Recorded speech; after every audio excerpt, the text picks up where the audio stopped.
La myopie est un trouble réfractif de l'œil qui entraîne une baisse de la vision de loin chez le patient. De près, le patient n'est pas affecté. C'est dû à un œil qui est trop long, un œil qui a une longueur axiale trop grande.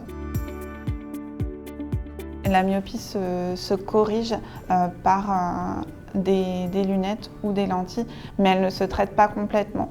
Même si vous voyez plus flou avec vos lunettes ou vos lentilles, vous gardez quand même un œil qu'on dit myope, un œil qui est trop long, trop grand, trop allongé.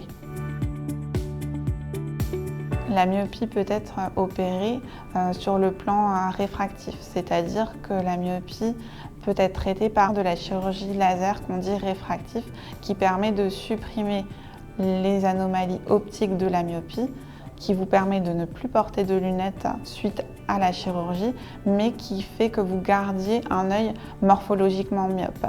La chirurgie réfractive est par contre à discuter au cas par cas selon les patients et surtout quand la myopie est stabilisée. L'œil myope est un œil plus fragile, est un œil plus à risque de complications. C'est-à-dire que les patients qui sont myopes ont plus de risques de décollement de rétine, de cataracte précoce, de glaucome ou de maculopathie myopique. Tous ces patients doivent être surveillés en fonction de leur degré de myopie par des examens ophtalmologiques réguliers. Chez l'adulte, la myopie, après 25 ans, n'évolue plus. Les facteurs de risque, c'est surtout dans l'enfance. Il y a les facteurs génétiques. Donc les enfants qui ont un ou deux parents myopes ont plus de risques d'avoir une myopie.